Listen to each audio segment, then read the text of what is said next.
Kemudian yang ketiga, tazwiju Abdillah bi Aminah. Pernikahan Abdullah dengan Aminah. Ini sisi mana ini yang terpakai? Ya, ini sisi bahwasanya yakni Abdullah ini, ya, beliau ini orang yang sangat ganteng di Quraisy itu. Kemudian Aminah ini adalah Sayyidatu Bani Zahrah, ya, Sinan wa Syarofan. Kalau sekarang tuan putrinya Bani Zahrah secara usia, ya, yang putri sulungnya, tertuanya, wa Syarofan, dan punya kemuliaan.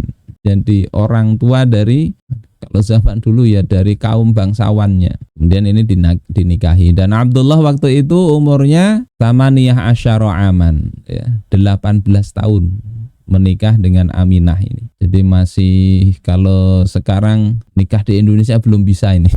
19 tahun. Apa yang bisa kita ambil ini ya? Pelajaran apa ya tadi? Unsur bapak ibu itu menjadi pengaruh, ya, berpengaruh terhadap anak, ya, anak. Allah pilihkan ibarat dari bibit itu bibit terbaik untuk jadi apa? Jadi sorotan masyarakat, sorotan yang baik. Sorotan itu bisa juga sorotan tapi buruk, ya. Ini poin kedua. Nasabnya bagus, bapaknya itu juga bagus, ibunya dipilih yang bagus. Kemudian yang keempat, alhamdulillah bi Rasulillah, ya, hamil Rasulullah, ya, Aminah ini, ya. Dan hamilnya ini beda dengan yang lain, diceritakan di sini. Falam tajid lahu thiqalan. Ndak ada rasa beban berat, ndak. Ini sulit untuk ditiru, ya.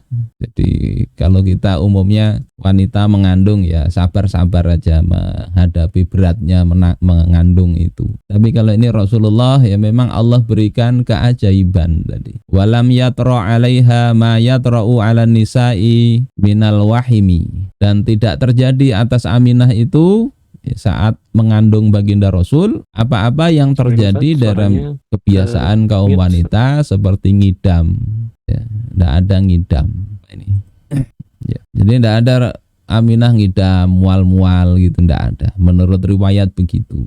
Kemudian ada riwayat itu bahwasanya ketika beliau hamil, annaha utiyat hina hamalat bi Rasulillah, beliau didatangi seseorang ketika hamil Rasulullah, faqila laha, maka dikatakan kepadanya, innaki qad hamalti bi sayyidi hadhil ummah, sesungguhnya engkau telah mengandung pemimpin umat ini. Jadi ada seperti itu. Fa idza waqa'a ilal ardi faquli, kalau lahir anak engkau ini ke bumi, maka katakanlah, u'idzuhu bil wahid, aku perlindungkan anakku ini, ya, dia ini terhadap zat yang esa, kepada zat yang esa.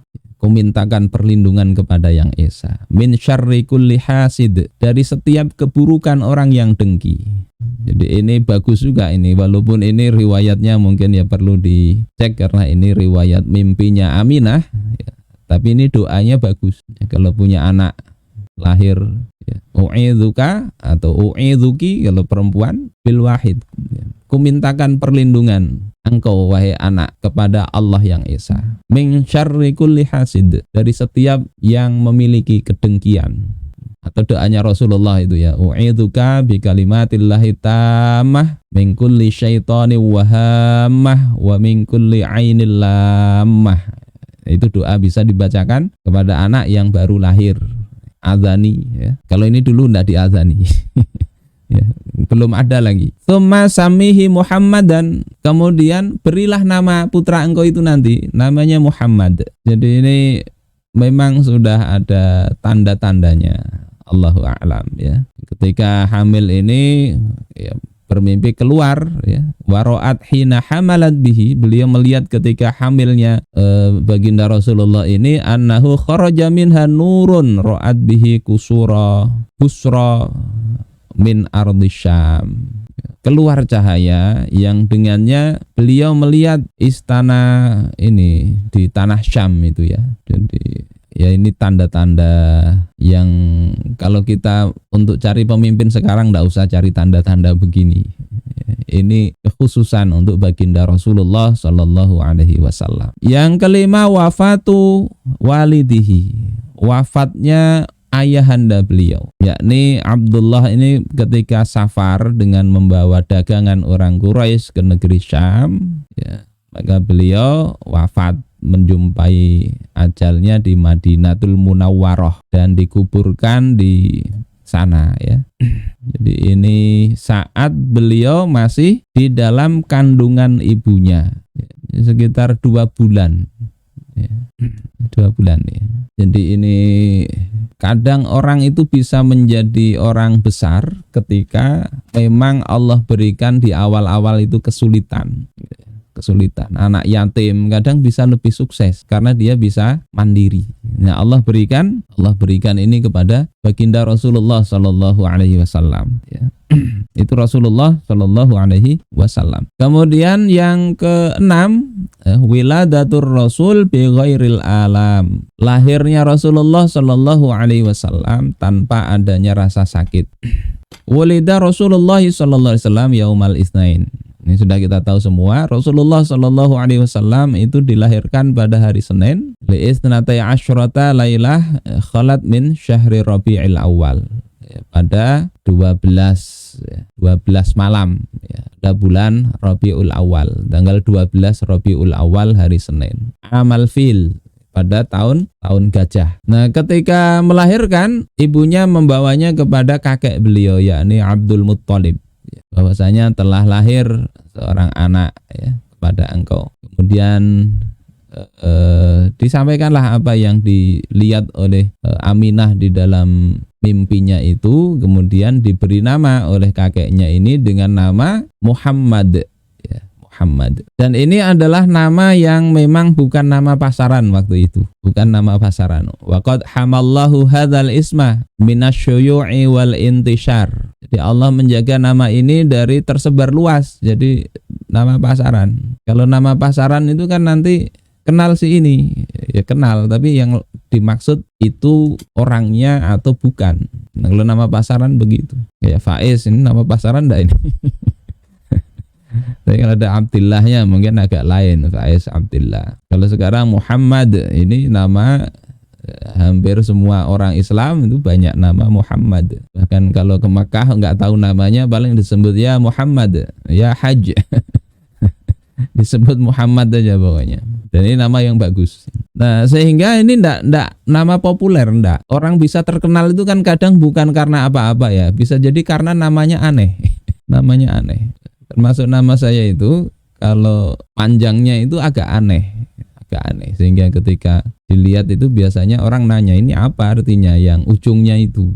Jadi orang kenal itu teringat gara-gara namanya beda. Nah, ini bentuk apa? Bentuk Allah Subhanahu wa taala membuat Nabi Muhammad sallallahu alaihi wasallam itu memang mudah diingat, jadi sumber perhatian. Syarat jadi pemimpin salah satunya itu harus dikenal. Nah, pada masa itu cuma ada 6 orang yang namanya Muhammad, yakni Muhammad bin Asbahah, Muhammad bin Maslamah, Muhammad bin Barra, ya, Muhammad bin Sufyan, ya, Muhammad bin Hamran, kemudian Muhammad bin Huza'ah. Tidak ada yang ketujuh. Karena kitab-kitab Samawi dulu ya memberitahu akan ada nabi, ya, yang namanya Muhammad. Ya, mereka nunggu-nunggu itu. Ya, sehingga 6 orang ini bapaknya tahu ini. Nanti itu ada nabi namanya Muhammad. Maka anaknya diberi nama Muhammad, ya, dengan harapan ini mudah-mudahan jadi nabi. Ya. Ini alasannya begitu. Dan Allah Subhanahu wa taala menjaga, ya, wa qad hamallahu, ya, kullaman sumiya bihi ayyadda'in nubuwah au yadda'iha ahadun lahu. Allah menjaga semua orang yang namanya Muhammad itu tidak ada yang ngaku nabi. Ya. Tidak ada kemudian masa ini saya nabi ke-6, saya nabi ke-5. Tidak. Mereka yang namanya Muhammad ini tidak ada yang ngaku nabi. Atau salah satunya tidak ada yang ngaku nabi itu. Jadi nama ini sudah tidak umum, ya, tidak umum tapi bukan berarti sulit. Sekarang kadang ada nama itu tidak umum, tapi kita guru nyebutnya sulit sekali. Nah, ini nama Muhammad, nama yang bagus. Saudara-saudaraku yang dimuliakan Allah Subhanahu wa taala, kemudian Abdul Muttalib itu mengambil cucu beliau itu dibawa masuk ke Ka'bah, ya. berdoa kepada Allah, bersyukur atas pemberiannya ini. Kemudian beliau keluar, dan kebiasaan orang-orang Quraisy waktu itu ketika punya anak mencari ibu susu untuk menyusui. Ini tradisi orang-orang Arab. Jadi bukan ibunya sendiri yang nyusui, apalagi kalangan bangsawan, ya. Maka disusukan, diopahin. Makanya di dalam Al-Qur'an ini kebiasaan ini masih ada, itu di dalam surah At-Thalaq itu ya. Wa in kunna ulatu hamlin fa anfiquhunna alaihin. Kalau istri yang kau cerai itu hamil, maka beri nafkah kepada istri engkau itu. Jadi bukan hanya anaknya, istri yang mengandung anak suami yang menceraikan itu hendaknya dia beri nafkah istrinya itu, walaupun sudah bukan istrinya karena sudah dicerai. Kemudian fa in arda'na lakum fa'atuhunna ujurahun. Kalau istri engkau, bekas istri itu menyusui untuk engkau, maka berikan upahnya. Upah nyusuin walaupun dia ibunya, tapi sudah dicerai itu sudah tidak ada kewajiban nyusuin, ya. Sehingga bisa orang tuanya, suaminya wajib memberikan upah. Nah, kalau upahnya terlalu tinggi, maka fasaturdi'u lahu ukhra, ya, carikan wanita lain yang bisa menyusui. Nah, ini hukum-hukum Islam terkait menyusui yang sekarang mungkin agak kurang, ya, susu sapi aja sekarang. Ya. Kalau dulu enggak begitu. Tapi ya lihat sekarang kalau mau menyusukan, lihat perilaku yang menyusui gimana. Ini penting juga, jangan-jangan akhlaknya buruk, ya, jadi tidak baik juga kalau begitu. Kemudian yang ketujuh, barokatu rodha'i Rasulillahi fi Bani Sa'ad. Berkahnya nyusuan Rasulullah pada Bani Sa'ad, yakni Halimatus Sa'diyah dari Bani Sa'ad ini. Ini diceritakan oleh musannif bahwasanya Halimah ini, beliau keluar dari tempatnya dengan istrinya dan punya anak kecil namanya Abdullah. Sama seperti nama bapaknya Nabi, Abdullah bin Al-Haris. Dan beliau ini mengatakan, fa kharajtu ala atanin li qamra ma'ana syarif lana wallahi la tabuddu bi qitratin. Aku keluar dengan apa? Maknanya ini apa? Keledai. Qamra itu warna yang agak kehijauan. Kemudian bersama dengan ini nakoh, ya, maknanya nakoh, onta yang tidak keluar air susunya setetes pun. Ay laisa fiha qitratun qitratul labanin. Tidak ada setetes air susu pun. Wa mananamu lailana ajma'. Dan tidaklah kami itu tidur pada malam kami itu semuanya, baik itu anak tadi dan sebagainya, tidak ada tidur. Kenapa? Karena lapar. Jadi datang bawa keledai, ya, bawa onta, tunggangannya, tidak keluar air susunya. Sementara di dalam payudaranya si Halimah ini, air susunya tidak mencukupi untuk memberi minum anak tersebut. Ontanya nggak keluar air susu, sehingga sangat memerlukan pertolongan waktu itu. Jadi kondisinya sulit, mencari pekerjaan menyusui. Kemudian ketika sampai Makkah, mencari orang-orang yang mau menyusukan anaknya. Maka tidak ada seorang wanita pun yang menawarkan anak untuk disusui kepada Halimah ini. Ya mungkin karena melihat tampilannya begitu mungkin, ya, kelaparan, ontanya kurus, tidak keluar air susu dan sebagainya, kondisi menyedihkan. Kalau anak dicerahkan ke situ, ya bagaimana nanti itu nasibnya? Mungkin orang tua berpikir begitu, sehingga tidak ada yang menyerahkan anak kepada Halimah ini. Kemudian ditawarkan kepadanya Rasulullah ini, Nabi Muhammad ini nih susuin, tapi beliau tidak mau. Karena dikatakan ini anak yatim. Kalau anak yatim gimana ini? Padahal ini cari upah. Akhirnya tidak dapat itu. Anak yang mau disusui tidak dapat. Hingga akhirnya ketika mau pulang itu, Halimah mengatakan kepada suaminya, demi Allah, wallahi inni la akrahu an arji'a min baini sawahibi walam akhidhu radi'an. Demi Allah, aku tidak senang kembali tanpa membawa anak yang disusui. Wallahi la adhabanna ila dzalikal yatim wala akhudhannahu. Demi Allah, aku akan pergi kepada anak yatim tersebut dan aku akan ambil betul-betul sebagai anak susuku. Maka suaminya mengatakan, alaika antaf'ali, hendaklah engkau lakukan itu. Asallahu ayyaja'ala lana fihi barakah. Mudah-mudahan Allah menjadikan di dalam anak itu ada keberkahan untuk kita. Nah, kemudian ceritanya dibawalah ini Nabi Muhammad kepada keluarganya Halimah ini. Nah, saat dibawa ini sudah tiba-tiba ini namanya mukjizat ya. Kalau masih kecil ini irhas, sesuatu yang luar biasa pada diri Rasul. Yang Halimah yang tadi lapar, air susu tidak banyak, ini tiba-tiba air susunya tiba-tiba penuh.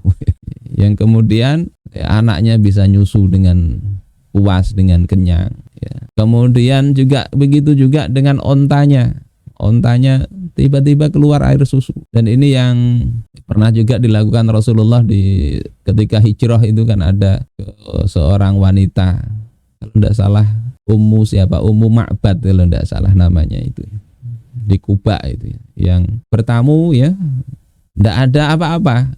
Kemudian ada hewan yang tidak keluar air susunya di perah Rasulullah Shallallahu Alaihi Wasallam, keluar air susu. Ini menunjukkan apa? Ya jadi perhatian masyarakat. Orang-orang sekitarnya kan akhirnya perhatian. Itu si Halimah bawa anak yatim, tiba-tiba jadi makmur begitu. Ya kata suaminya, domba-domba yang dipelihara jadi gemuk-gemuk semua. Kemudian tanah yang dia miliki jadi subur. Ini kan berkah luar biasa. Jadi tidak ada tanah sesubur di tanah kami. Sehingga orang-orang tetangganya itu pada ngiri. Kemudian menyuruh kalau menggembalakan dekat-dekat kambingnya si Halimah itu, supaya dapat keberkahan. Dan memang jadi dapat keberkahan. Sehingga kalau ada sekarang ini Nabi ini mungkin sudah diambil anak angkat oleh peternak sapi ini untuk penggemukan hewan kurban. Sebentar itu jadi gemuk ya. Saudara-saudaraku yang dimuliakan Allah Subhanahu wa taala, ini beberapa hal yang terkait dengan sorotan yang semua itu menjadikan Nabi itu sejak sebelum lahir itu sudah keluarganya jadi pusat perhatian, beliaunya juga jadi perhatian masyarakat, sehingga dikenal dengan pengenalan yang baik. Dan ini modal awal Allah persiapkan untuk jadi pemimpin itu ya seperti itu. Hanya saja sebagai catatan, kalau kita ini mau jadi pemimpin umat misalnya ya persiapkan diri itu, jangan viral ini jangan dijadikan tujuan. Karena kalau kita lihat Allah itu terkait Rasulullah itu ya Allah sendiri yang memviralkan. Allah sendiri yang men-setting, membuat sebab-sebab ya, dengan kehendak Allah Ta'ala, sehingga Rasulullah itu memang dikenal sejak awal. Ini tidak bisa kita contoh kemudian kita memviralkan diri kita sendiri. Viralkan dengan artian kita ingin masyhur, ini kurang pas kalau begitu. Ya sampaikan saja apa yang Allah suruh sampaikan. Masalah dikenal baik atau tidak itu urusannya Allah Ta'ala. Kita gunakan segala macam sarana agar dakwah ini semakin dikenal. Dakwahnya yang semakin dikenal, ya kitanya sendiri ya terserah Allah Subhanahu wa taala. Dijadikan masyhur itu berat, jadikan mastur yang tersembunyi tidak begitu dikenal orang. Insya Allah kalau kita sama-sama ridha dan ingin apa keridhaan Allah yang kita tuntut, kedua-duanya insya Allah baik.